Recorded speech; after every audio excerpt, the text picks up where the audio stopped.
Good morning. আজকের মর্নিংটা kitchen থেকে start হলো। এখন ঘড়িতে টাইম হয়ে গেছে 6:45।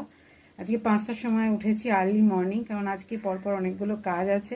প্রথমত মাম্মার আজকে আবদার ছিল টিফিনে কিছু মিষ্টি জিনিস দেওয়া, তো ভাবলাম তাহলে মালপোয়া অনেকদিন বানানোই হয়নি, তো বানিয়েই দিই। সেই জন্য সকাল সকাল ওটা শুরু করে দিয়েছি। আর অভিষেককেও আজকে একটু চিড়ের পোলাও দেবো, আমাদেরও সন্ধ্যের টিফিন হয়ে যাবে, সেই জন্য একবারে করব। তার সঙ্গে তো রান্না রেগুলারের থাকেই, সেই জন্য একটু আর্লি মর্নিংয়ে আজকে উঠতে হয়েছে। আর কাল রাতেও অনেকটা জোগাড়জান্তি করে রেখেছিলাম, কারণ না হলে না সময়ের মধ্যে পারা যায় না। ঠিক এরা ঘুম থেকে ওঠার পর একটা তাড়াহুড়ো লাগবেই বেরোনোর সময়, যতটা পারি আমি গুছিয়ে নিই, সেইগুলো স্টার্ট করে দিয়েছি। সেই জন্য আজকে আর্লি মর্নিংয়ে কিন্তু আপনাদের সঙ্গে ব্লগটা স্টার্ট করে দিলাম। আজ সকালে মেয়ের আবদার হচ্ছে মালপোয়া, তো সেই জন্য টিফিনে তৈরি করছি এখন মালপোয়া।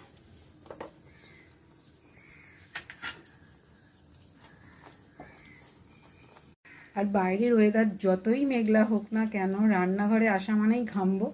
তো যথারীতি সকাল থেকে কিন্তু ঘাম স্টার্ট। আর আমি এখন চেষ্টা করি সকালবেলা স্নান করে পুজোটা দিয়ে নেওয়ার, তাহলে আমার মনে হয় অনেকটা রিলিফ হলো। নাহলে বেলা হয়ে গেলে একটুখানি খারাপ লাগে যে পুজোটা দেওয়া হয় না। সেই জন্য এই টুকটাক করে ভাবছি ফ্রেশ হয়ে তারপরে আগে পুজোটা দিয়ে নেবো, তারপরে আবার বাদবাকি কাজ।